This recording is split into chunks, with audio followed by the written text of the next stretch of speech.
Hello friends, welcome to SSC coaching centre. दोस्तों, आज मैं आपके लिए इंपॉर्टेंट प्रश्न कराऊंगा।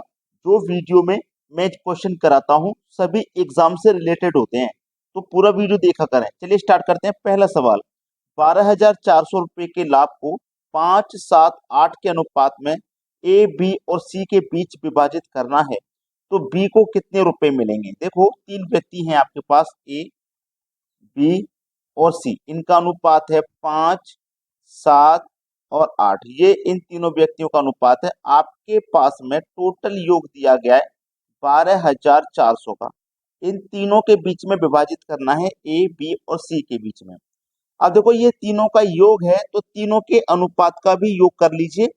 8, 7, 15 और 5, 20। तो इस योग में अनुपात योग से डिवाइड करेंगे तो 0 से 0 कट जाएगा, और 2 से कटाओ इसको, 2 छिक्के 12, 2 दूने का 4, ठीक है। और एक ये 0, यानी कि 620 बार में कट गया। अब आपसे जिसका भी पूछा जाए उसी के अनुपात में मल्टीप्लाई कर दो। आपसे पूछा है बी को कितने रुपए मिलेंगे, तो बी का अनुपात 7 है, तो 620 का गुना 7 से कर दो। तो देखो, 7 का गुना सबसे पहले 0 में करेंगे तो 0 ही रहेगा। 7 दूने का 14 का 4 हासिल लगा 1, 7 छिंग 42 हासिल का 1, 43। तो 43, 40 देखो किस ऑप्शन में है, पहले ऑप्शन में। ये प्रश्न का बिल्कुल सही जवाब हो जाएगा। अब देखेंगे अगला प्रश्न। अगला सवाल है, पी, क्यू और आर का औसत वजन 47 केजी है। यदि पी और क्यू का औसत वजन 32.5 केजी और क्यू और आर का औसत वजन 48.5 केजी है, तो क्यू का वजन क्या है। देखो, बहुत अच्छा सवाल। पी, क्यू, आर, तीन व्यक्ति, P plus Q plus R, इन तीनों का जो औसत वजन है ना, वो 47 है। अब देखो, संख्याएं कितनी है, तीन। संख्या का मल्टीप्लाई औसत से करोगे तो योग पता लगेगा। तो ये तीन संख्या, तीन का मल्टीप्लाई 47 से कर दो तो कितना हो जाएगा, 3 सत्ते 21 का 1 हासिल लगे तो 3 चौके 12 हासिल का 2 14, 141 हो गया। फिर है पी और क्यू। पी और क्यू ये दो व्यक्ति हैं, इनका है औसत 32.5। ये दो व्यक्ति है ना, दो का मल्टीप्लाई करो 32.5 से, तो इनका योग हो जाएगा 65। फिर बाद में दो व्यक्ति हैं, क्यू और आर, इनका औसत है 48.5। अब इन दो व्यक्तियों का मल्टीप्लाई 48.5 से करो तो ये हो जाएगा 97, ठीक है। अब देखिएगा, आपसे पूछ रहा है क्यू का वजन कितना है। क्यू का देखो, पी, क्यू, आर, इन तीनों का वजन है 141। अब यहाँ पे देखो, हमसे पूछा है क्यू का वजन, तो क्यू देखो दो बार आ गया है ना, दो बार। पी के साथ भी और आर के साथ भी क्यू आया है। तो आपको करना क्या है, ये देखो चार व्यक्ति हो गए हैं, P, Q, R, Q. Q को दो बार ले लिया गया है ना। तो इनको चारों को ऐड कर दो। 97 और 65 को एक किया तो 162, योग हो गया ना 162। अब देखो, तीन का था 141, चार का हो गया 162। तो ये जो क्यू है ना, इसको दो बार ऐड कर लिया गया है ना। इस क्यू को दो बार ऐड कर लिया गया है। तो हम क्या करेंगे, 162 में से, यानी कि चार संख्या के योग में से तीन का माइनस कर देंगे, एक का बचेगा, जो क्यू हमने दो बार ऐड कर लिया है।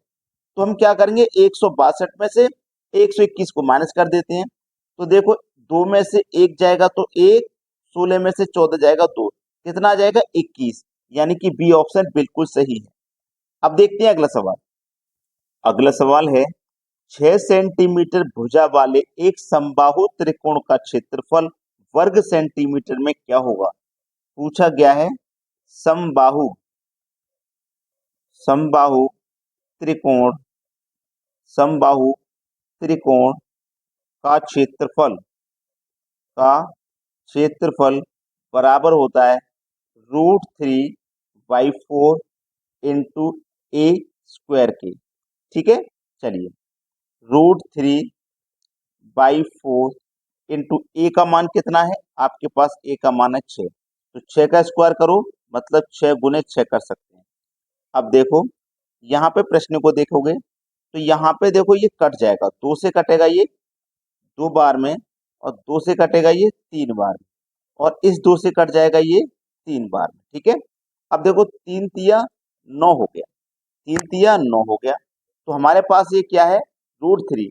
तो 3 × 3 = 9, तो 9√3 हो जाएगा। 9√3 किस ऑप्शन में है? D option. अब देखते हैं अगला सवाल। अगला प्रश्न है 20% और 25% की लगातार दो छूटों पर प्रभावी छूट क्या होगी?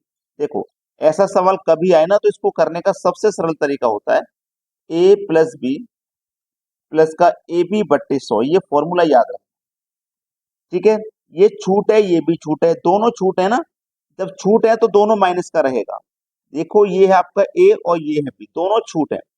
ए भी आपका छूट है यानी कि ये भी माइनस कर लो, बी छूट है तो ये भी माइनस कर लो। तो माइनस माइनस क्या होता है? प्लस।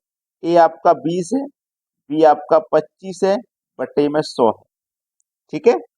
25 चौक को 100 और 4 से 20 कट जाएगा 5 बार में। माइनस का 20 माइनस का 25 मिलके माइनस का 45 और प्लस का कितना? 5। माइनस के 45 में से प्लस के 5 घटेंगे तो माइनस के 40 बचेंगे, यानी कि 40% की छूट है दोनों को मिलाकर। बी ऑप्शन सवाल का बिल्कुल सही जवाब है। अब देखते हैं अगला प्रश्न। अगला सवाल है, वह न्यूनतम संख्या कौन सी है जिसे 213 में जोड़े जाने पर प्राप्त योग 9 से पूरी तरह विभाजित हो जाए?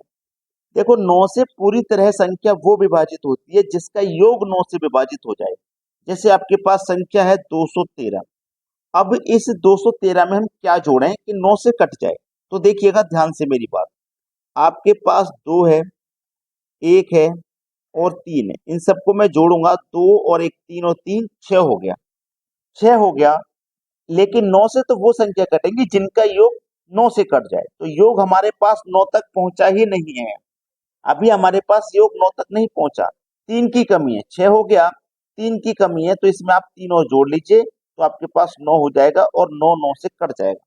तो हमें 3 जोड़ने की जरूरत है। तो हमारे पास 213 था, इसमें 3 जोड़ देंगे तो 216 हो जाएगा। अब इसे 9 से कटाइए। 9 दूनी का 18 कट गया, 3 बचेगा 36, 9 चौको 36, 24 बार में देखो पूरा कट गया। कट गया कि नहीं? तो ये 9 से डिवाइड का नियम है। योग करके देख लो, अगर योग 9 से कट गया तो पूरी संख्या 9 से कटेगी। अब देखेंगे अगला सवाल।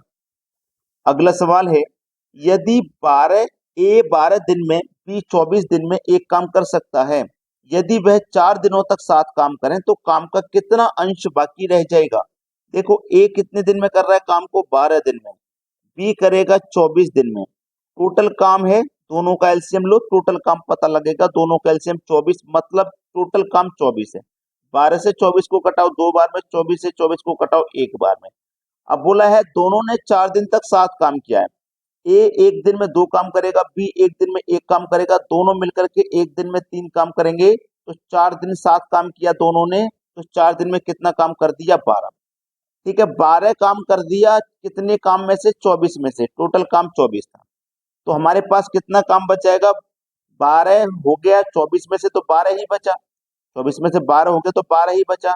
तो 12 कम 12, 12 दूनी 24, यानी कि 1/2 काम रह जाएगा। बी ऑप्शन बिल्कुल सही जवाब हो गया। अब देखेंगे अगला प्रश्न। अगला सवाल है, एक गांव में 30% लोग शिक्षित हैं। शिक्षित का मतलब पढ़े लिखे हैं। यदि गांव की कुल संख्या 6600 है तो अशिक्षित लोगों की संख्या बताइए। देखो, गांव में जो भी संख्या होगी, चाहे 66 हो चाहे जो भी हो, वो अपने आप में होगी 100%। अब इस 100% में से 30% लोग शिक्षित हैं। भाई, 30% लोग शिक्षित हैं। शिक्षित का मतलब पढ़े लिखे हैं। तो अनपढ़ कितने हो जाएंगे भाई? अनपढ़ हो जाएंगे आपके 70%। अशिक्षित लोग, अनपढ़ का मतलब अशिक्षित लोग आपके पास हो जाएंगे 70%। हमसे अशिक्षित लोगों की संख्या पूछी है, यानी कि हमसे 70% का मान पूछा है। तो हमारे पास जो टोटल संख्या है उसका हमको 70% निकाल लेना है। ठीक है, परसेंट का मतलब बटे में 100। 2 जीरो से हम ये कटा देंगे, 2 जीरो। 7 का गुना 0 में करो 0, 7 छिंग 42 का 2 हासिल लगे 4, 7 छिंग 42 हासिल का 4, 46। 4620 आपको मिलेगा सी ऑप्शन में बिल्कुल सही जवाब। अब देखेंगे अगला प्रश्न। अगला सवाल है, यदि किसी विद्यालय में 70% लड़के हैं और लड़कियों की संख्या 504 है तो लड़कों की संख्या क्या होगी? तो ये जो सवाल है ना, आपके लिए होमवर्क है। आप मुझे कमेंट में इस प्रश्न का आंसर बताइएगा क्या आएगा। ठीक है दोस्तों, धन्यवाद।